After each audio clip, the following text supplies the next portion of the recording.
Article 33 that the lady asked about. Probably what we have done, in the past, we have not questioned the policy aspects that inform the funding of government programs. And probably one of the best routes we should be taking as citizens is when the minister or the CS for finance is presenting the budget policy statement, we should be taking some time and analyze it and interrogate it and see the policy position that the government is taking in terms of actualizing some of those rights. Then she asked whether going to court is one of the avenues that one of the tools that can be deployed. And my answer to that is yes. And you do not have to wait for the LSK to go to court.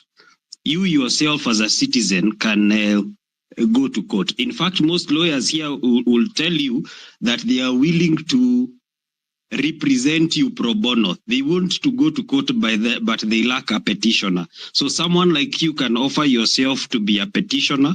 You could approach any advocate, including Wakili Steve here. They could represent you and you could be a petitioner and seek the court's interpretation on how mandatory or on which structural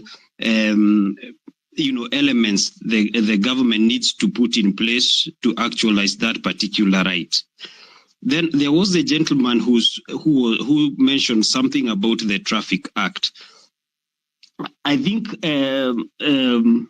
for most of us, when you look at the Traffic Act and other laws within the criminal justice system, most of us, are still aspirational. Our interaction with the criminal justice system, we aspire it to be like what we see in the West. For instance, we will want to, I have seen people on social media telling a police officer, you cannot get into my car without a warrant. Well, that is not necessarily the truth in our context. Yes, the Constitution aspires for us to be that way, but the Traffic Act, as currently drafted, gives that police officer the power to get into your vehicle. So probably that's why I had previously suggested some of these elements as citizens. Now we need to start speaking out, talk to our members of parliament, find ways of proposing amendments to those laws, which in my view are really draconian. You will see police officers saying that they have seen there is something in our law called a cognizable offense in the penal code, a cognizable offense. In the National Police Service Act, they call it a cognizable offense. And the administrative part of policing makes almost everything cognizable. So a police officer will say, I'm getting into your car because I suspect there is something. So, and it happens. So until we amend those laws to fit what ideally is contained in our constitution, we will continue seeing those things. And probably this movement should encourage us to amend those laws. I hope I have answered the two patriots. Thank you. Thank you very much, Wakili. James had asked that question, and Esther, I hope you've been answered well. And still, they'll be coming back. Magoncho, you're still on the speaker. I want you to drop you, but then we need a communication from you to add on to the other IT people. So we'll go to Otero, and then Engineer, and then Koki. Then we can add another list on the another new speakers. Otero. Hello, can you hear me? Hello? Yes, go ahead. First of all, We can hear you. Yes, first of all, I want to salute all the soldiers that we lost in the battlefield. And this fight has been one of a kind. And we did something that is going to be remembered forever. Number two, Kenya is for everyone. And the power belongs to the people. And no matter how much these people brutalize, maim and kill young men, and even abduct them, we still keep pushing. I know it might not pay right now, but I know someday it will pay off. Even the blood of those young men that we've lost, those people who called the shots and those people who also pulled the trigger, will not go scot-free, because these guys just exercised their right. Personally, I felt so offended. I felt, by there I'm the Rubis guy. You say I'm the Rubis guy, the guy in the red jersey and the red jacket that was sprayed on the water that was meant to be sprayed on a group of people was sprayed on me.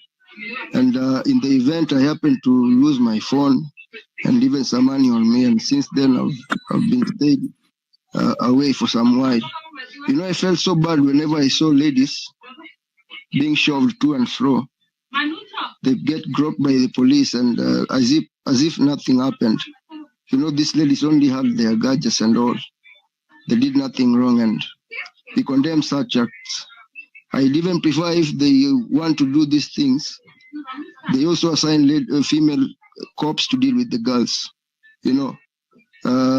It's so bad at this time and age that we still experience things that have been happening back then.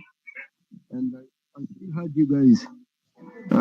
We'll always stay together, and this work will keep going on and on, no matter what they do. Until Kenya changes, until the systems work, until these people realize that they are serving us, not the other way around. Thank you. That's what I felt I want to say. Thank you.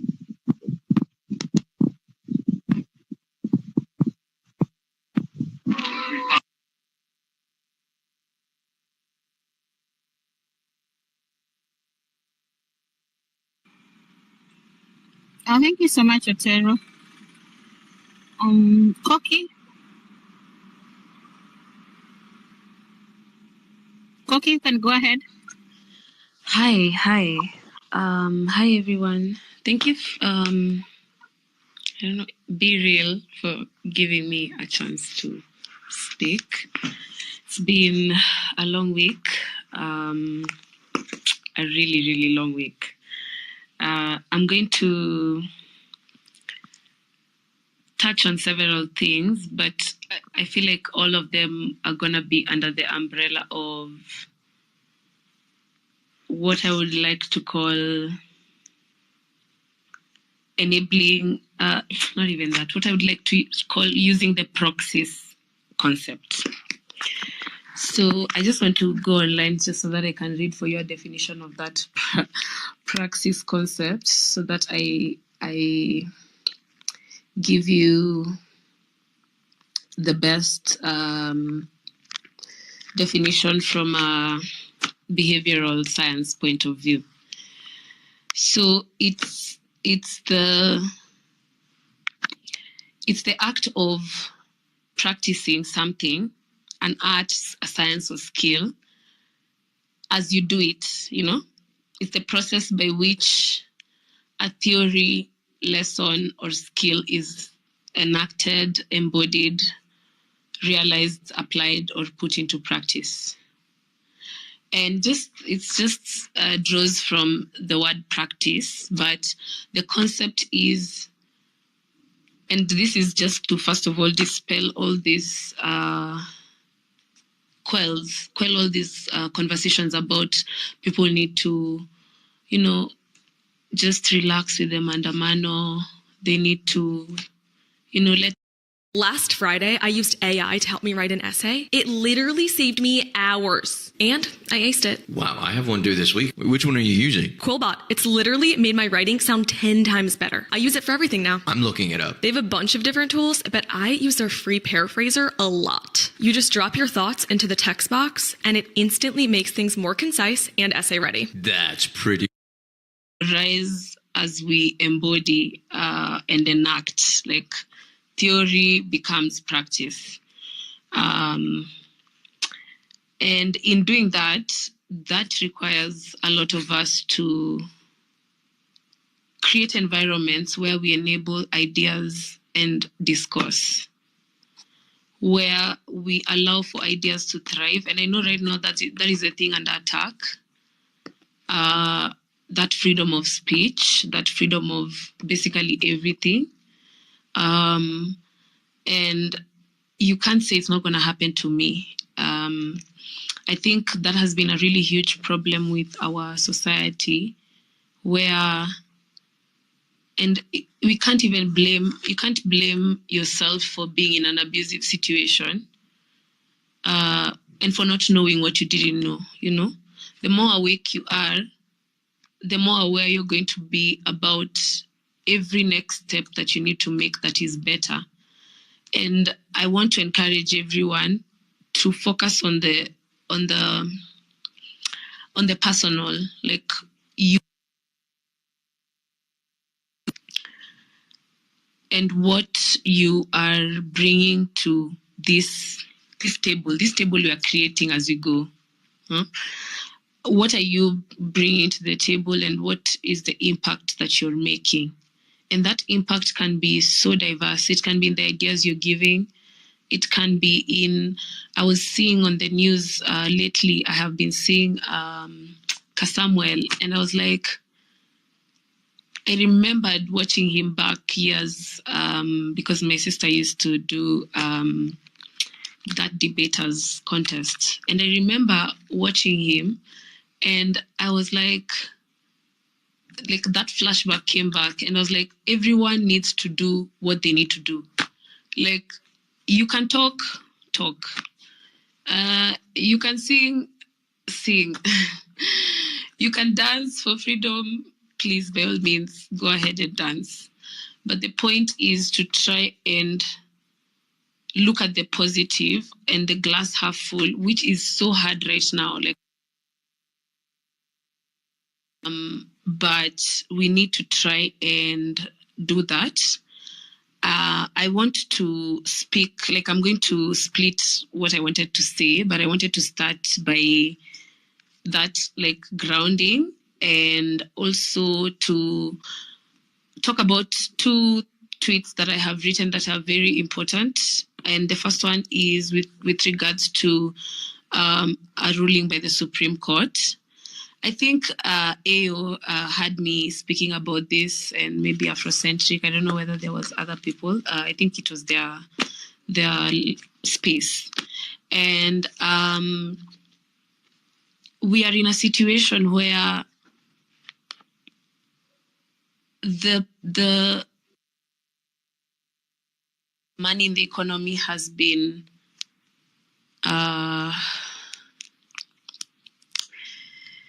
it's rotten. I don't know what else to call it. It's rotten, yeah. And that rot is manifesting in very different ways. But one of the ways that I want to contribute to helping people to fix that rot is by that tweet that I wrote about the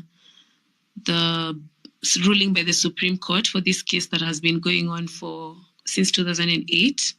And basically the long short, I'm going to try and retweet it and maybe pin it somewhere, I don't know, in the next 10 minutes. But it basically tells you that you are allowed to go back to the bank and tell them this interest rate that you went and added for me, and not just banks, but any institution that is under that list that was released in 2023, I think, regulating all the financial institutions that are allowed to give credit facilities in this country. So if you've ever had such a situation, you have grounds to go back to the bank and have a readjustment of your loans. And even further, you can even link up with other people and you can get into a class action if you want, because you're already having so much money taken out of your pocket. You don't need to be paying punitive taxes and punitive interest rates at the same time. I need to take a call, but someone else can talk and then I will come back. Yeah. Thank you, Koki. And Ayot, are you on the speaker? Ayot? Yeah, I'm here. I'm here, but I don't. 6,000? I'm not sure if 6 is there. Is 6 there really? Hold it for me. Hold it for me a bit. All right. I'm really trying to avoid to speak on these spaces because of a few issues. No, just don't speak. Don't speak. Just take for me the speakers. Okay. So Yeah. So we just had Koki, right? Yeah, after Koki now circulate the others. I'll be back in a few. Okay. So, gentlemen and ladies, I hope you're well.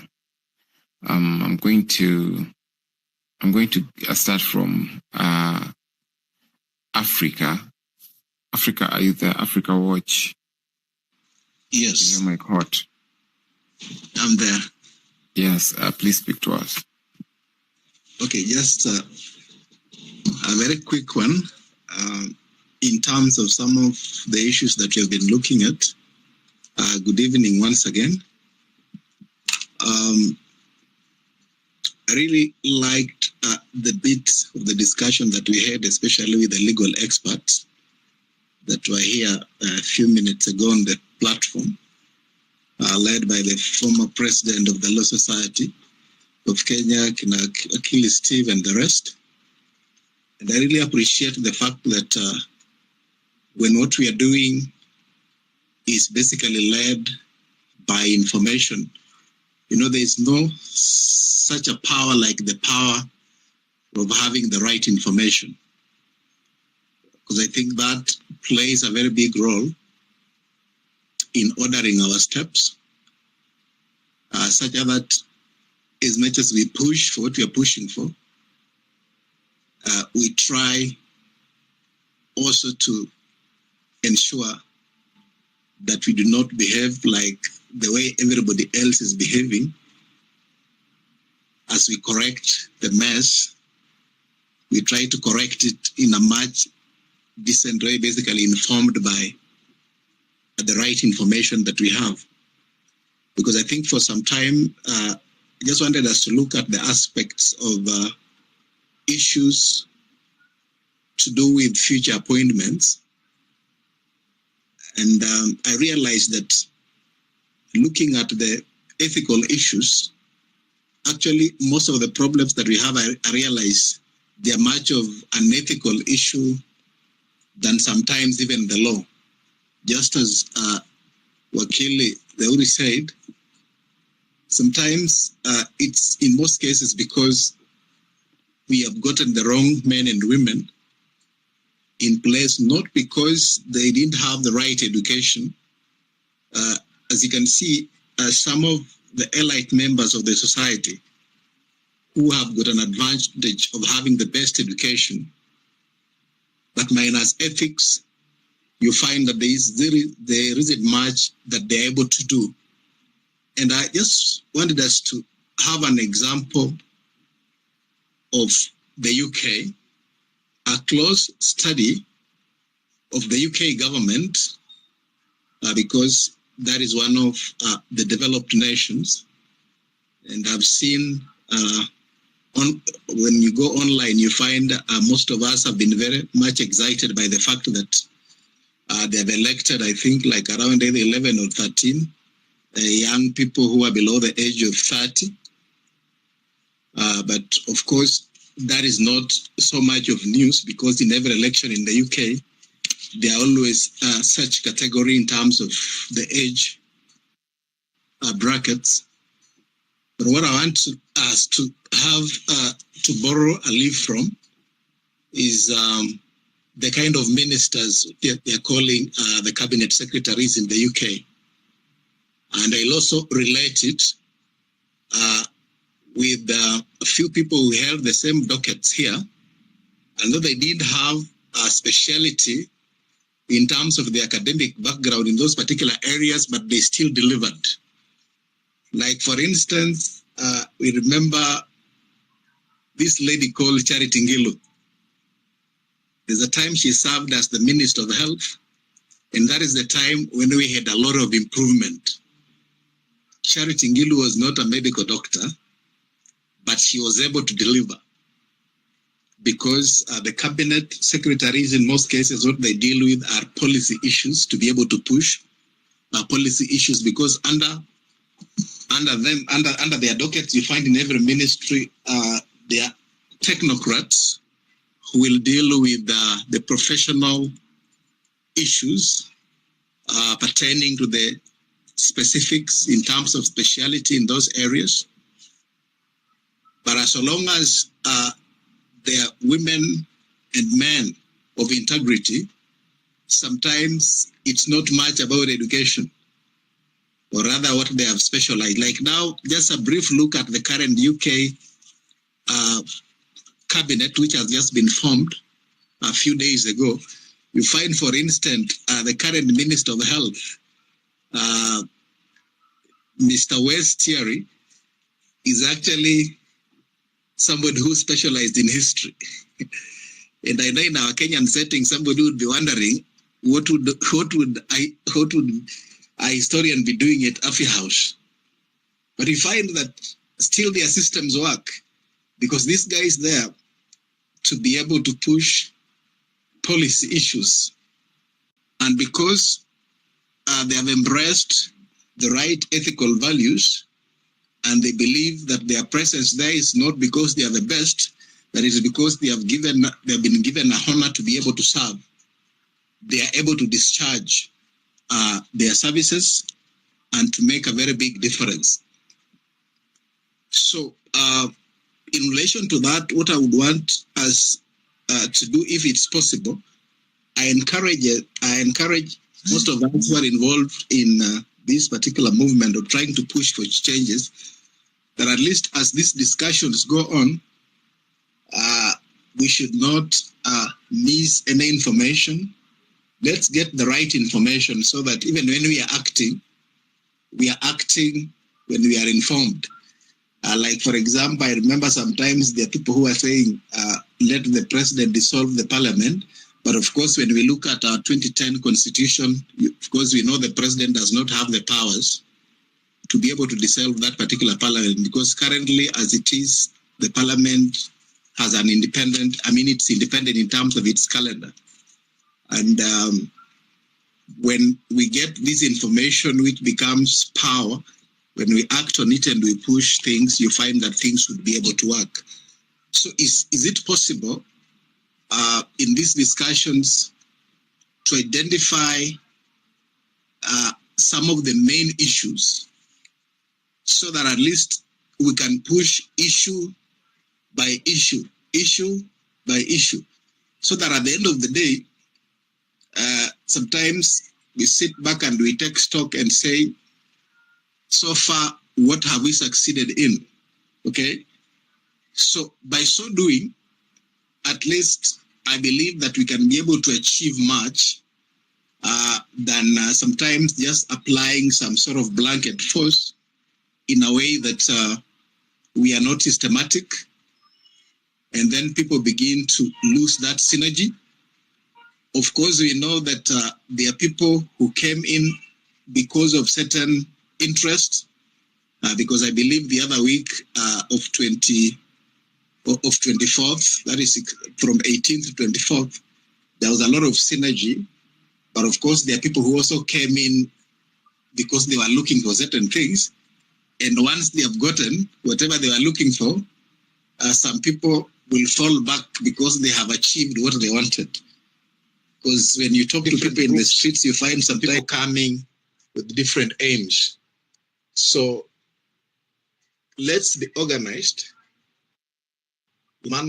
Being organized does not necessarily mean that probably we get a leader, because I think there is this notion, anytime you mention about getting organized, then people say, no, we don't want, because we are leaderless. But being leaderless does not mean that we lose the sense of organization. Just like the previous speaker who was saying that sometimes it's good when we do things, we do it informed by certain things, and then we try to practice. We push, but we try to practice what we are pushing for. Like now we are in a place where we are trying to push for better leadership, better governance. And the best way to be able to achieve this will not be so better than identifying certain issues and starting to act on them. Like from the discussions we have had today, we have seen like education is one of the areas that is now seriously affected. What do we do to be able to push, or even just within this particular time as you're piling, as this pressure is piling, what do we do to push maybe certain reforms in the education sector? Now, there's a time there was a discussion sometimes back, just immediately after the election, where the legal minds were coming up with this particular idea. But again, according to our constitution, we should have certain limits such that somebody does not just wake up in the morning and come and tell us, now today we are changing from this system of education to another one. So it should be in the constitution on how to do it.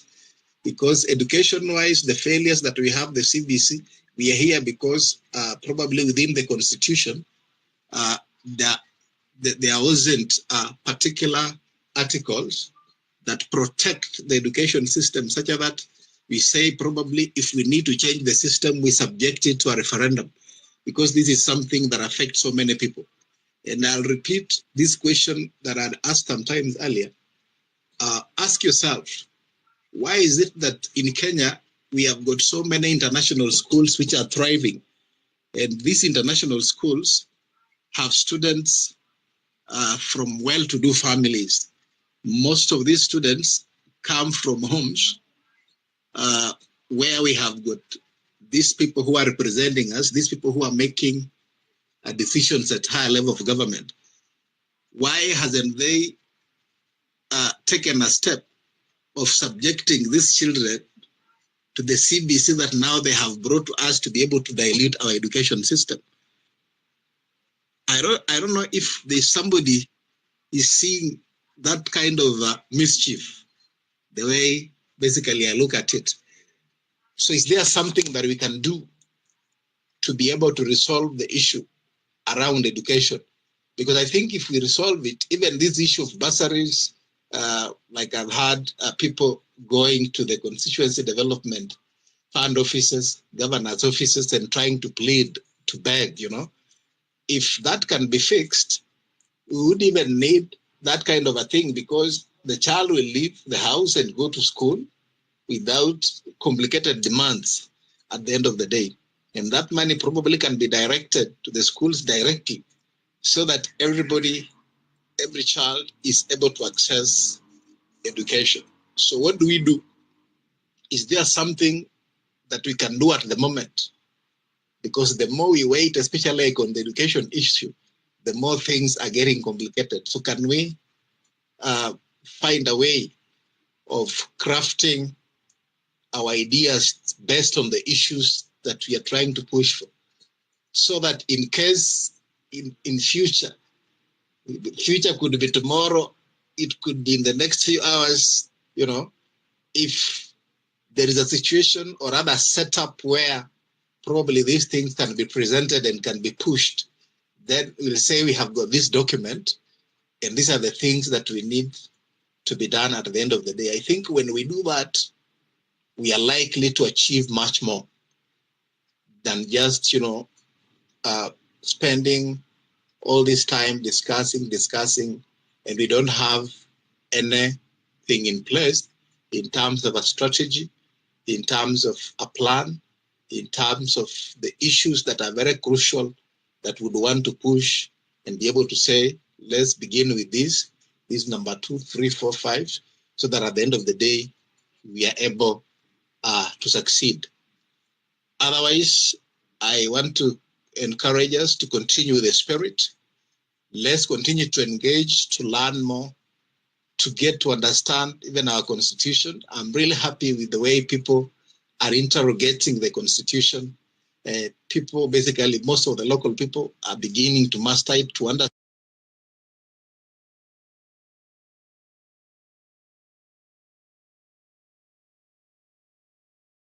Our laws are implemented. I lead a movement that we call Kenya Diaspora Must Vote, because we believe that our constitution should mean something. The constitution provides the right of all Kenyans, including Kenyans in the diaspora, to vote.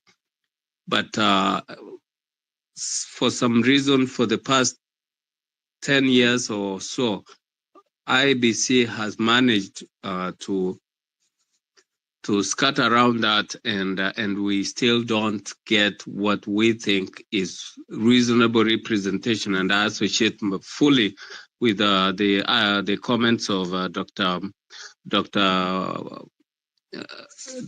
Saisi of KDA, where we are saying it is not enough to just say, oh, show up in DC, show up in LA, and vote. I think in order for that right to mean something, we have to make it possible. I mean, for example, just for those of us who live in the US or work in the US is a continent. The US is not a country.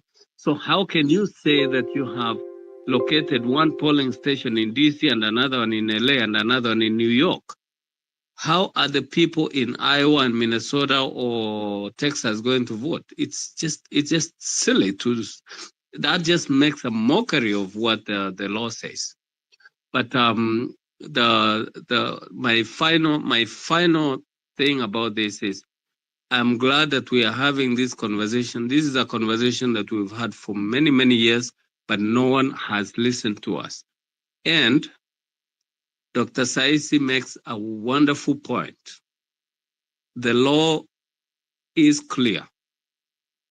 Unfortunately, and now I have to pause here for a second.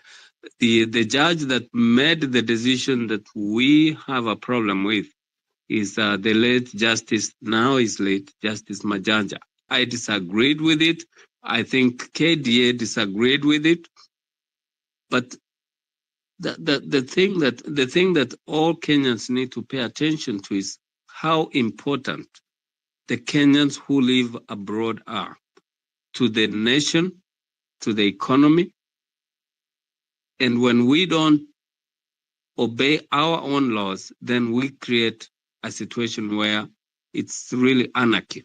And I just want to appreciate everyone for participating in this. I think this is an important conversation. I have to run because I have a court hearing to attend, but I would hope that this conversation continues. But yes, if the diaspora is the 48th county, then we better treat it that way. And that means we have to have representation. That means we have to have a voice. That's all I was going to say. And thank you much. Thank you much for giving me the chance. Thank you so much, Wakili Daktari Ongeri. Yes, we're going to have, after the call, we're going to have put points together and see the way forward. Looking forward to have all of you come together and work together also with Professor to see that we make a change in this. Thanks for dropping by. KDR TV, then Professor, and Hilary and Nelson, should you have something to say, feel free to open your mic at any time. KDR TV? Thank you so much, Dr. Maj. Thank you so much, Professor Kivuta Kibwana. You are an icon. We love you. We expect to see more from you. Most of us were thinking that you would actually stand to be a presidential candidate, but unfortunately, I don't know. Let me not call it a tribal card, but we expected a wonderful leadership from your end, but you let us down. So let me give my opinion on this area of diaspora voting. As a media practitioner or a part-time media practitioner, I have been part and parcel of the agitation for the diaspora to vote. What Dr. Saisi Marasa is saying, what Wakili Ongeri is saying, I was part and parcel of the diaspora team that took the IEBC to court so that we could be allowed to vote. I can backpedal a little bit, and because I also sat down the Honorable Prime Minister Raila Amolo Odinga on this particular issue, and what he told me is that the laws are there, everything is there, the implementation is the problem. And then I also sat a couple of members of parliament. One of them is the chairman of the how do I call it, of the Kenya Airports Authority, Mr. Kositany, about the plight of diasporas to vote, and he did take a question, or not really a motion, but he asked a question in parliament pertaining our voting rights. Fortunately enough, come 2022, at least a few of us did vote.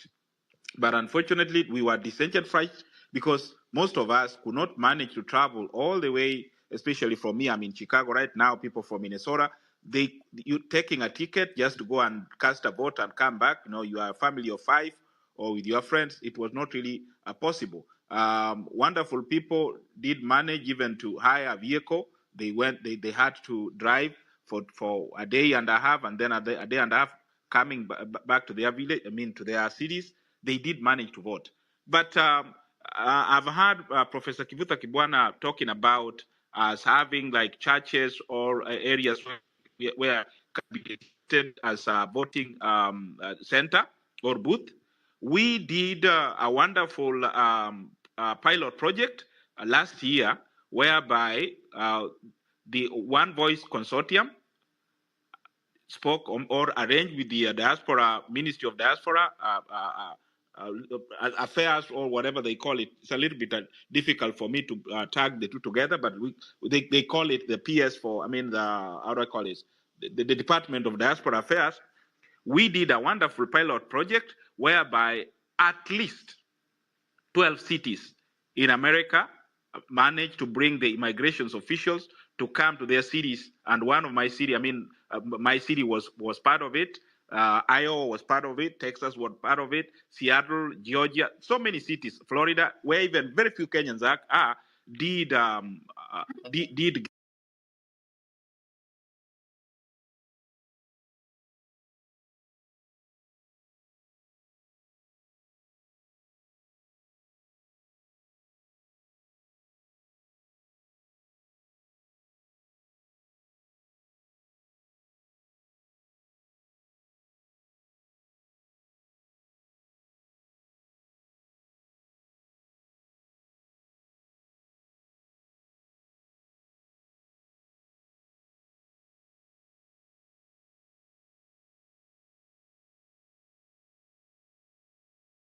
because it is human nature.